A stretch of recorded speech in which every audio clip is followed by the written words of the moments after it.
Hello दोस्तों, नमस्कार। आप सभी का स्वागत है।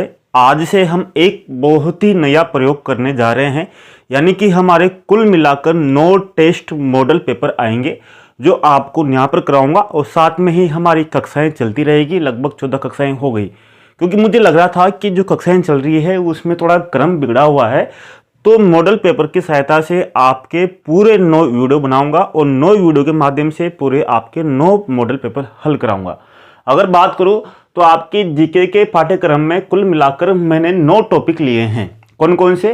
राजस्थान का भूगोल, अर्थव्यवस्था, राजस्थान का इतिहास, कला संस्कृति, राजस्थान का प्रशासन, विश्व भूगोल, भारत का भूगोल, भारतीय अर्थव्यवस्था, भारतीय संविधान, विदेश नीति और राजस्थान समसामयिकी। इनके ऊपर प्रत्येक के ऊपर एक मॉडल पेपर बनेगा और इनके आधार पर हमारी जो रणनीति है बिल्कुल सटीक होगी, यानी कि हमें किस टॉपिक से क्या पढ़ना है।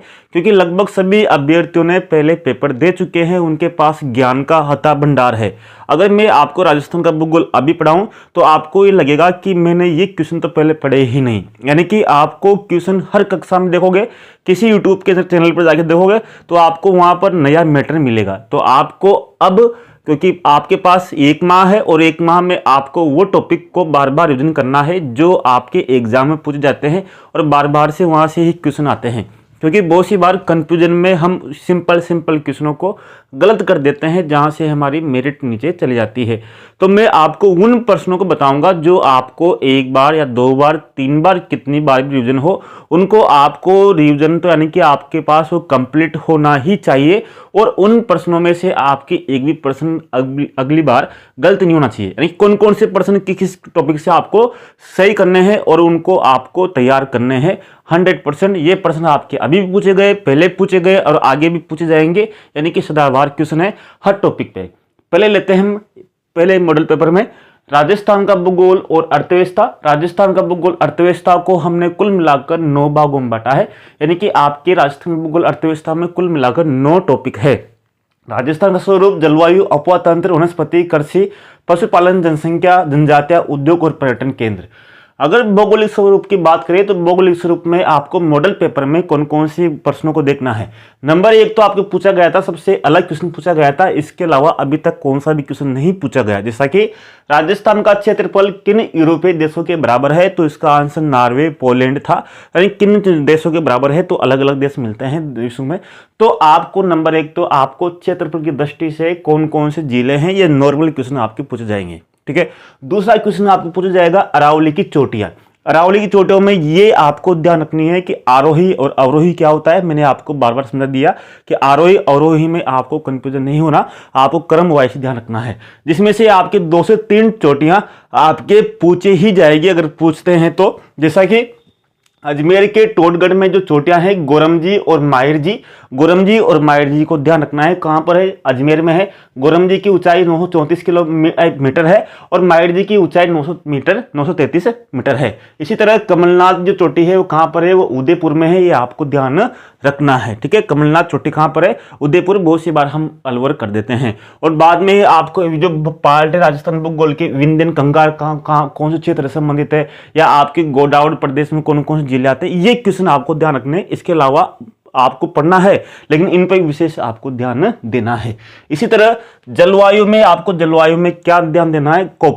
कोपेन का जलवायु वर्गीकरण राजस्थान को जो 4 भागों में बांटा है, या फिर कौन कौन से जिले उसके वर्गीकरण में है, जैसे AW में कौन से हैं या फिर CW में कौन कौन से जिले हैं, इनमें आपको CSW या फिर BH जो आपके हैं उनमें आपको देखना है। इसी तरह आपके 10 जो कृषि प्रदेश है, जलवायु कृषि प्रदेश, वो भी देखने हैं, क्योंकि आपके ये पूछ सकते हैं कि राजस्थान के 10 कृषि जलवायु प्रदेश है, जैसे आपको पूछा गया, जैसा कि आर्द्र दक्षिणी पूर्वी मैदानी कृषि प्रदेश में कौन से जिले सम्मिलित है, जैसे आपके बारा है, कोटा है, बूंदी, ये इसमें है। इसी तरह अब आपकी इस बार आपको घबराना नहीं है, ठंडे दिमाग से हल करना है कि जैसे पूछा गया इस बार आपके कि किस जिले में दक्षिणी पश्चिमी मानसून 1 जुलाई से पूर्व ही प्रवेश कर जाता है, यानी कि 1 जुलाई से पूर्व। आपको पता है कि राजस्थान में जो मानसून प्रवेश है वो लगभग 15-16 जून को प्रवेश करता है 12 झालावाड़ से, और लगभग आपके 15 जुलाई को अंतिम शाखा पहुंचती है आपके मोहनगढ़ जैसलमेर में। यानी कि अंतिम शाखा कहां पर पहुंचती है? मोहनगढ़ में। तो कौन से जिले में? 1 जुलाई से पूर्व। तो आपके उसमें दे रखे थे 3 जिले, तो आपके पश्चिम दे रखे थे, एक जिला आपके पूर्वी दे रखा था, तो आपके पूर्वी जिला ही था, क्योंकि 1 जुलाई के बाद में ही पश्चिमी मानसून पहुंचता है। अब आपके अपवाह तंत्र में कौन कौन से प्रश्न आपको करने हैं, यानी कि आपको देखना है, आपको आंतरिक अपवाह तंत्र से संबंधित देखना है कि आंतरिक अपवाह तंत्र से संबंधित कौन सी नदी नहीं है। जैसे साबी या साबी, आपकी बहुत सी बार कंफ्यूजन होता है, साबी कौन सी नदी है, साबी अलग अलग नहीं हो सकती है।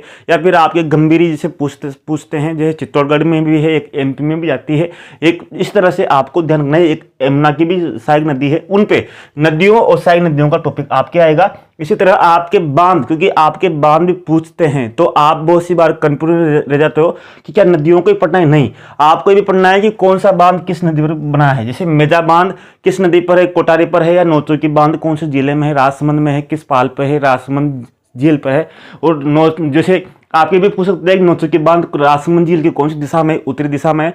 तो ये क्वेश्चन आपको ध्यान करने हैं, यानी कि आपको तैयार करने हैं इनके आसपास के क्वेश्चन, क्योंकि यही क्वेश्चन आपके बार बार में रिपीट होते हैं राजस्थान के भूगोल से। और राजस्थान भूगोल बिल्कुल सिंपल क्वेश्चन देता है, और बिल्कुल सिंपल क्वेश्चनों में से लगभग आपके पास इन प्रश्नों का पूरा होना ही चाहिए, यानी कि इन प्रश्नों के आसपास के जो क्वेश्चन है आपके पास तैयार ही होना चाहिए। फिर बाद में आप चाहो तो आप बिल्कुल डीपली में जा सकते हो अगर आपके पास समय है तो। इसके बाद में वनस्पति की बात करें तो वनस्पति में आपको ध्यान रखना है कि जैसे किन जिलों में पतझड़ वन मिलते हैं, ये तो आपको दे रखा है।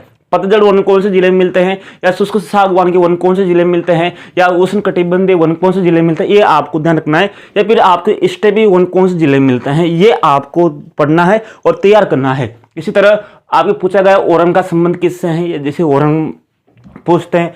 प्राचीन समय में मंदिर बनाते थे तो मंदिर के आसपास की जो झाड़ फूक होते थे, या फिर आपके वनस्पति जो पेड़ पौधे होते उनको देवस्थान का आसपास का समझकर उसको काटते नहीं थे, तो बहुत सारा घना जंगल उनके आसपास हो जाता था, तो वो ओरंग खिलाते थे। इसे आपके राजस्थान वन स्टेट रिपोर्ट आपको तैयार करनी है कि राजस्थान स्टेट रिपोर्ट क्या है वर्तमान की, तो वो आपको तैयार करनी है। कृषि में बात करें तो कृषि में आपको जैसे कृषि से संबंधित जितने भी संस्थान हैं, जैसे आपके मान लीजिए उदाहरण दिया है मैंने कि केंद्रीय शुष्क बागवानी संस्थान कहाँ स्थित है, बीकानेर में है, या आपके खजूरवन संस्थान कहाँ पर है, या फिर आपके ये कृषि से संबंधित आपको संस्थान जितने भी है, जैसे आपके कौन सा सरसों अनुसंधान केंद्र कहाँ पर, भरतपुर में, ये केंद्र आपको ध्यान रखना है सरसों कृषि में, ये आपको पूछे जाएंगे। या फिर सिंपल पूछ लेंगे आपके रबी की फसल कौन सी है, जायद की फसल कौन सी है, खरीफ की फसल कौन सी है। इसी तरह आपके अलसी उत्पादक प्रदेश, या आपके पूछा है अलसी उत्पादक प्रदेश हार्दिक प्रदेश है। इसी तरह आपके गेहूं उत्पादक प्रदेश कौन सा है, या फिर आपके अधिक पूछे तो फिर ये पूछ सकता है कि फसलों की जैसे मान लीजिए उनकी जैसे माही कंचन, माही धवल, ये आपकी किस में है वो पूछ सकता है। इससे अधिक आपके मुझे नहीं लगता, ये तो आपको ध्यान करना ही होगा। पशुपालन में अगर आपके नस्लें पूछेगा तो वो भेड़ की अधिक पूछ रहा है। आपके देखें तो बार बार में आपके भेड़ की नस्ल पूछी जा रही है, जैसा कि मान लीजिए चोकला नस्ल का संबंध किससे है, या फिर आपकी मिलान वाली आएगी कि इन नस्लों को इन नस्लों से मिलान कीजिए। साथ में पशुपालन में आपकी डेयरी है तो डेयरी से संबंधित आपको जो संस्थान है डेयरी के, जिसे मान लीजिए राजस्थान राज्य डेयरी विकास निगम की स्थापना कहाँ पर की गई, 1979 में की गई, और कहाँ पर इसका मुख्यालय। तो डेयरी के जितने भी आपके केंद्र है उनका ध्यान रखना है कि डेयरी की प्रमुख उनकी स्थापना कब हुई, या ऊन बोर्ड की स्थापना कब हुई, ये कौन कौन से जिले में, ये आपको ध्यान रखने हैं। यही क्वेश्चन आपके पूछे जा रहे हैं। मिलान वाला आपके उसमें आएगा भेड़ नस्ल में। जनसंख्या में बिल्कुल सिंपल क्वेश्चन पूछे जाएंगे आपके, जैसे सर्वाधिक जनघनत्व किसमें, बिल्कुल कोई घबराने को दिक्कत नहीं है। बस कुछ जैसे आपको कुछ जिले आपको याद करने हैं, जैसे मान लीजिए कौन से जिलों में 500 से अधिक ज्यादा जनसंख्या घनत्व है, या फिर आपके पूछ सकता है कि किन जिलों में 30% से अधिक 10 के वृद्धि दर हुई। जैसे जैसलमेर और बाड़मेर केवल 2 जिले हैं जिनमें 10 के वृद्धि दर जो कितनी थी, 30% से अधिक थी। या सर्वाधिक लिंगानुपात जनगणना, तो इसमें ज्यादा कुछ आपके है नहीं। इसी तरह जनजातियों में आपके जैसे जनजातियां और पर्यटन केंद्र, आपके 2 टॉपिक इस बार नए जुड़े हैं, और दोनों टॉपिक से इस बार अच्छे क्वेश्चन पूछे गए। जैसे आपके डामोर जनजाति किस जिले से है, आपको नंबर 1 ये ध्यान रखना है कि आपको अंग्रेजी में भी अगर कोई हिंदी शब्द में आता है, अगर आपको समझ में नहीं आता है तो आपको एक बार अंग्रेजी उसका संस्करण देखना है, और अंग्रेजी ही उसका आपका माने है। जैसे वहाँ पर दिया हुआ था डामोर, तो डामोर का मतलब डामोर था, जैसे शासित जनजाति का संबंध भरतपुर के संबंध है, डामोर का संबंध डूंगरपुर के आसपास से है। इसी तरह अब आपको जनजातियों में यह भी ध्यान रखना होगा कि जनजातियों से संबंधित आपको जनजाति याद नहीं करनी, आपको जनजातियों से संबंधित जो संस्थाएं हैं जैसे माडा का संबंध किससे? जनजातियों से। जनजाति उपयोजना क्षेत्र के प्रारंभ कब हुआ, जनजातियों के लिए कौन कौन सी योजनाएं हैं, उनकी कौन कौन सी ये है, वो भी आपको देखने हैं। बहुत सी बार हम क्या कर जाते हैं कि जनजातियों को पढ़ जाते हैं, लेकिन उनकी संबंधित जो योजनाएं हैं वो योजनाएं भी आपको देख के जानी है। जैसे आपको पूछा गया कि माडा का वर्ष किस वर्ष प्रारंभ हुआ, ठीक है। ये तो मॉडल पेपर है जिसमें क्वेश्चन बताएंगे और जो कक्षाएं आती रहेगी हमारी उसमें आपको पढ़ाते रहेंगे। इसके बाद में आपके लास्ट है उद्योग और पर्यटन केंद्र। उद्योग और पर्यटन केंद्र से आपके बार बार उद्योग से सीमेंट उद्योग ही पूछा जा रहा है। जैसे इस बार पूछा गया कौन सी सीमेंट फैक्ट्री चित्तौड़गढ़ जिले में नहीं है या फिर लाखीरी की स्थापना कब हुई, तो आप सीमेंट उद्योग को राजस्थान में बिल्कुल अच्छे से कंप्लीट करके जाइए। कौन कौन से कारखाने राजस्थान में, कौन कौन सी छाप है, कौन कौन सी है, ये आपको ध्यान देना है। इसी पर किस जिले में सर्वाधिक वर्ध उद्योग है, यानी कि किस जिले में सर्वाधिक वर्ध उद्योग है, तो आपको पता होगा सर्वाधिक वर्ध उद्योगों की दृष्टि से पहला स्थान आपके अलवर का है। अगर फिर आपके पूछ सकता है तो वर्ध उद्योगों में इसमें आ सकती हैं आपके, कैसे, इसको मैं थोड़ा आपको बता दूं क्योंकि आपके इसमें मुझे लग रहा है कि आपके पूछने की पूरी संभावना है इसमें से। अगर आपके वर्ध उद्योग की बात करो तो वर्ध उद्योगों में आपके प्रथम स्थान है अलवर का। अगर फिर आपके वर्ध और लघु दोनों को मिलाकर बात करूं, दोनों को वर्ध और लघु की दृष्टि से, तो आपका इसमें जयपुर का प्रथम स्थान है, ठीक है। और केवल मैं लघु की बात करूं, लघु उद्योगों की दृष्टि से प्रथम स्थान किसका है, तो लघु उद्योग की दृष्टि से पहला स्थान भीलवाड़ा का है।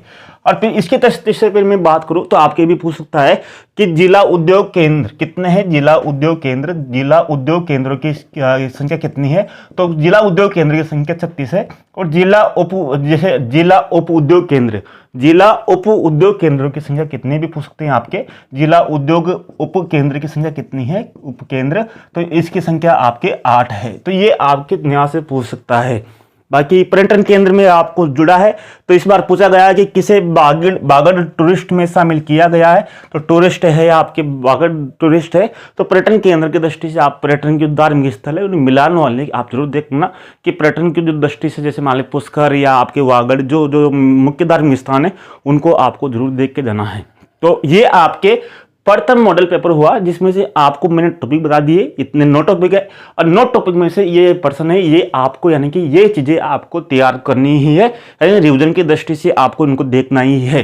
तो मेरा उद्देश्य ये है कि आपके मॉडल पेपर में आपको पूरा टॉपिक लो और टॉपिक के साथ प्रश्न कहाँ से पूछे जा रहे हैं, किस तरह से आपको तैयार करने हैं, क्योंकि इनके से ही आप आरपीएससी के पूरे प्रश्नों को उठा के देख लीजिए।